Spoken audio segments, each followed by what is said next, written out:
Karthigai Deepam serial நேர்களுக்கு வணக்கம். கார்த்திகை தீபம் சீரியலில் ஒரு சூப்பரான அப்டேட் வந்திருக்கீங்க சொல்லலாம். மிஸ் பண்ணாமல் ஃபுல் வீடியோ கேளுங்க. வீடியோக்குள்ளே போகிறதுக்கு முன்னாடி நம்ம சேனலை லைக் அண்ட் சப்ஸ்கிரைப் பண்ணி சப்போர்ட் பண்ணுங்கள். இப்போ பார்த்திங்கன்னா நம்மளோட சந்திரகலா எப்படியாச்சும் இந்த மருது, அதாவது ரெட்டுன்ற மருது ஒரு பொம்பளை பொறுக்கி ஐயோக்கேன்னு சொல்லிட்டு தெரிஞ்சு போயிடுச்சு.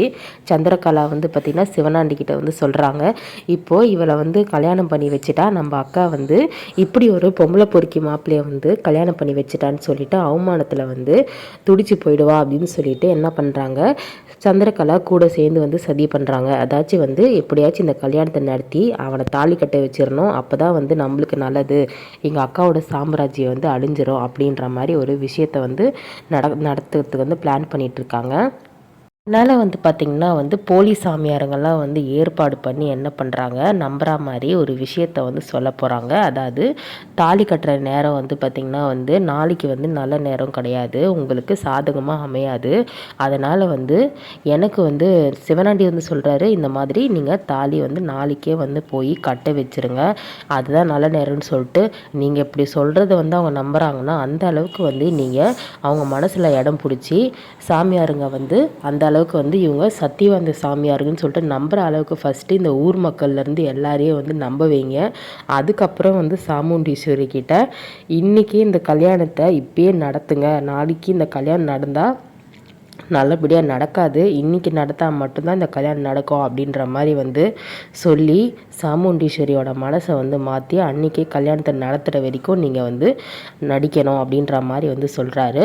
அப்போ பார்த்திங்கன்னா நம்மளோட முத்து சொல்கிறாரு, ஆமாம் கரெக்டாக நடிச்சிருங்க.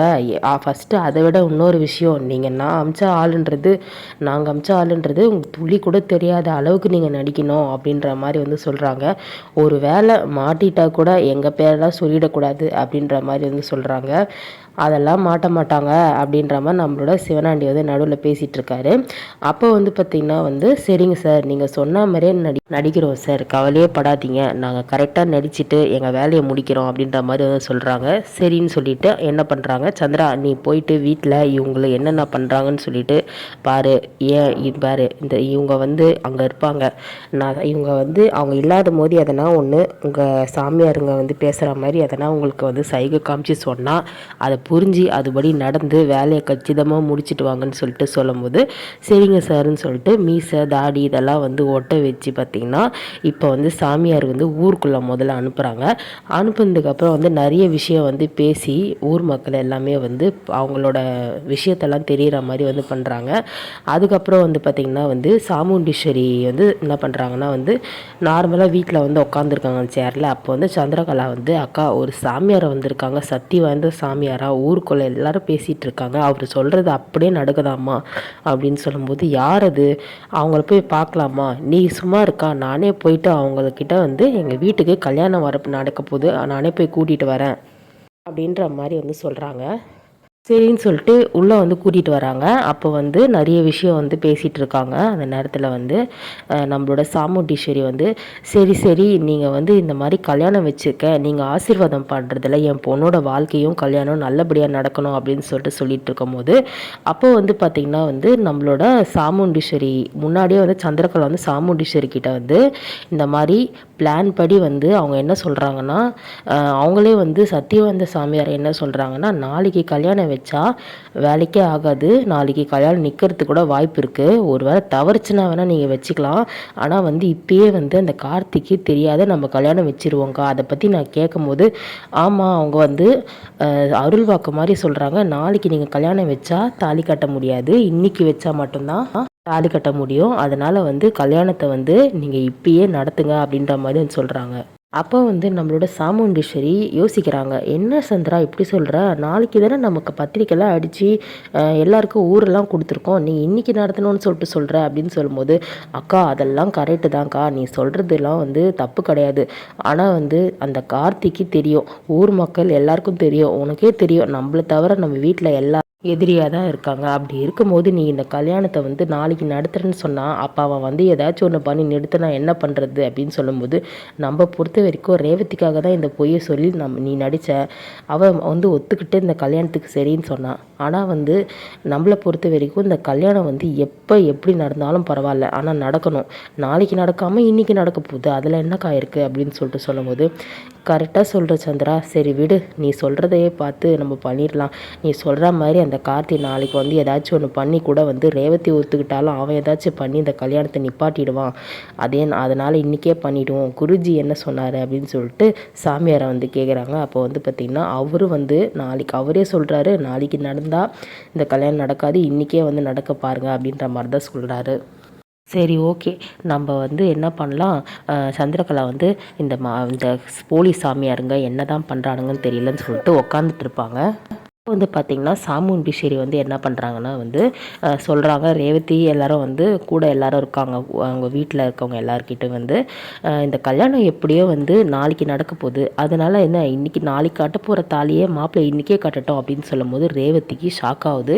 ஷாக் ஆகிட்டு ரோகிணி உடனே, அம்மாம்மா என்னம்மா நீங்கள் நாளைக்கு கல்யாணம்னு சொல்லிட்டு இன்றைக்கே பண்ணலான்னு சொல்கிறீங்க, எதுக்கு இப்படி அவசரமாக முடிவு எடுத்துட்ருக்கீங்க அப்படின்னு சொல்லும்போது, ரோகிணி நீ எதை நினச்சி சொல்கிறன்றது எனக்கு தெரியும், நீ சும்மா இரு அப்படின்ற மாதிரி வந்து சொல்கிறாங்க. அப்போ வந்து நம்மளோட மயில் வாகனம், அத்தை இதெல்லாம் தப்பு அத்தை, நாளைக்கு ஏதாவது நோட்டீஸ் அடித்து ஊரெல்லாம் கொடுத்துருக்கீங்க, இப்போ வீட்டில் வந்து திட்டுத்தனமாக தாலி கட்டுறது நல்லாவா இருக்குது அப்படின்னு சொல்லும்போது, நாளைக்கு நடக்கவே கூடாது, நாளைக்கு நடந்தால் அந்த ராஜா சேதுபதியோட பேரை வந்து ஏதாச்சும் ஒன்று தொல்லை பண்ணுவான். சாமியார் கூட சொல்கிறாரு, இன்றைக்கே கல்யாணம் வச்சா மட்டும்தான் ரேவதி கழுத்தில் தாலி ஏறும் அப்படின்ற மாதிரி வந்து சொல்கிறாரு, அதனால் நான் இன்றைக்கே தான் வைக்க போகிறேன் அப்படின்ற மாதிரி வந்து சொல்கிறாங்க. அப்போ வந்து பார்த்திங்கன்னா ரேவதிக்கு இந்த விஷயம்லாம் தெரியும். ரேவதி நீ போய் முதல்ல நான் வாங்கி கொடுத்த புடவைய. அப்போ வந்து பார்த்திங்கன்னா நம்மளோட ரேவதிக்கு இந்த விஷயம்லாம் வந்து தெரியாது. சரி, அம்மா வேறு வழி இல்லை இப்படி வந்து சொல்கிறாங்கன்னு சொல்லிட்டு அவன் வந்து நார்மலாக ரெடி ஆகிட்டு இருக்காங்க, ஒரு பதட்டமே இல்லாமல். ரோகிணி வந்து என்ன ரேவதி பதட்டமே இல்லாமல் ரெடியாக வர, என்ன நினச்சிட்டு இருக்க நீ, நான் என்ன சொன்னேன், கல்யாணத்துக்கு வந்து நீ கார்த்தி மாமா தானே விரும்புகிறேன், அம்மா கிட்ட ஒத்துக்கிற மாதிரி ஒத்துட்டு கல்யாணத்தை நிறுத்துவேன்னு பார்த்தா இப்போ நான் சந்தோஷமாக ரெடி ஆகிட்டுருக்கேன். இல்லைக்கா, நீ வந்து சொன்ன அவர் வந்து உன்னை வந்து விரும்புகிறாரு அப்படின்னு சொல்லிட்டு, அவர் விரும்புகிறாருன்னா வந்து இந்த அவசர கல்யாணத்தை அவரே வந்து நிறுத்திட்டோம், அப்போ நான் வந்து ஒத்துக்கிறேன், அவர் என்னை உண்மையிலே வந்து விரும்புகிறாரு அப்படின்னு சொல்லிட்டு ரேவதி சொல்லுவாங்க. அப்போ வந்து பார்த்திங்கன்னா நம்மளோட மயில் வாகனம் உடனே ஃபோன் பண்ணி கார்த்திகிட்ட வந்து இந்த விஷயத்த சொல்லும் போது கார்த்தி என்ன சொல்லுவாங்க, இல்லைங்க நாங்கள் வர்றது சரியாக இருக்காது, மயில் வாகனம் சொன்னாங்க, இந்த விஷயத்தை கேள்விப்பட்டதுலேருந்து நானும் மாமா ரோகிணிலாம் பயந்து போயிருக்கோம்ப்பா, வந்து கல்யாணத்தை எப்படியாச்சும் நிறுத்து ரேவதியை காப்பாற்றுப்பான்னு சொல்கிறாங்க. இல்லைங்க நான் வர முடியாது, ஏன்னா வந்து நான் வந்தால் ரேவதிக்கு அவள் வந்து என்னை விரும்புகிறான்றது தெரியாமையே போயிடும், நான் அதனால் வந்து அவளே வந்து அதை உணரணும், நான் அவள் என்னை விரும்புகிறா அப்படின்னு சொல்லிட்டு, அதனால் வந்து நீங்கள் வந்து என்ன பண்ணுங்கள், உங்கள் வழக்கம் போல் இருங்க, அவளே வந்து உணர்ந்து இந்த கல்யாணத்தை வந்து நிறுத்தட்டும், நான் வந்து அங்கே சரி வராது அப்படின்ற மாதிரி வந்து கார்த்தி சொல்கிறாரு. இப்போ வந்து பார்த்திங்கன்னா நம்மளோட சிவனாண்டிக்கிட்ட அந்த சாமியார் வந்து ஃபோன் பண்ணி வந்து பேசிகிட்டு இருக்காங்க. அப்போது சிவனாண்டி பாஸ் அப்படின்லாம் வந்து பேசும்போது அதை வந்து மயில் வாகனம் வந்து கேட்டுறாரு. கேட்டுட்டு என்ன பண்ணார், ஓ நீங்கள் சிவனாண்டி அமிச்ச ஆள் தானா அப்படின்னு சொல்லிட்டு டேய் அப்படின்னு சொல்லிட்டு கேட்குறாரு. ரூமில் வந்து உட்காந்துருக்காங்க.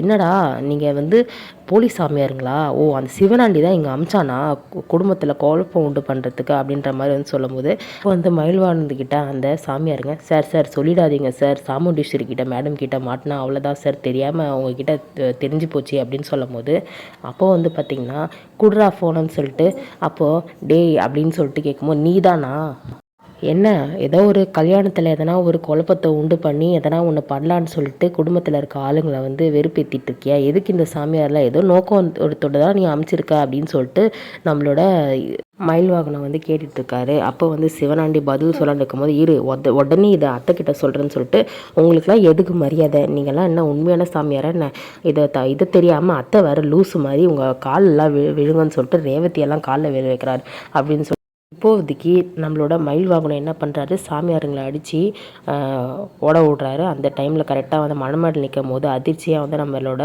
ரேவதி, சாமுண்டீஸ்வரி, அதே பண்ணும்போது சந்திரகலா இவங்களாம் வந்து பார்க்குறாங்க. அதிர்ச்சியாகி ஷாக் ஆகி பார்க்குறாங்க. என்ன மாப்பிள்ள சாமியாருங்களை போட்டு அடிக்கிறீங்க அப்படின்னு சொல்லி, சார் இது சாமியார் அத்தை, இவன் நல்லா ஏமாற்றிட்டு இருக்கிறான், இவன் சிவனாண்டி அமைச்ச ஆள் அப்படின்னு சொல்லும்போது, என்னது சிவனாண்டி அமைச்ச ஆள், ஆமாம் அத்தை, இவெல்லாம் போலீஸ் சாமியார், நம்பவே நம்பாதீங்க அப்படின்னு சொல்லிட்டு அடித்து வந்து ஓட விடுறாரு. அப்போ வந்து என்ன சந்திரா என்ன நடக்குதுங்க அப்படின்னு சொல்லிட்டு சொல்லும்போது சரி அப்போ வந்து நம்மளோட ரேவதி இவங்களாம் சொல்கிறாங்க, அம்மா சாமியார் சொன்னார் தானே நீங்கள் இன்னைக்கு கல்யாணம் பண்ண சொன்னீங்க, இப்போ எதுக்காக கல்யாணம் இப்போ தேவையில்ல அப்படின்னு சொல்லிட்டு சொல்லும்போது இந்த பிரச்சனையில் கல்யாணம் வந்து இப்போதைக்கு தள்ளி போயிருக்கு, நடக்காது. ஸோ நெக்ஸ்ட் என்ன அப்டேட் நான் வரப்போகுதுன்னு சொல்லிட்டு வெயிட் பண்ணி பார்க்கலாம். நம்மளோட ரிவ்யூ பிடிச்சிருந்தா லைக் அண்ட் சப்ஸ்கிரைப் பண்ணி சப்போர்ட் பண்ணுங்கள்.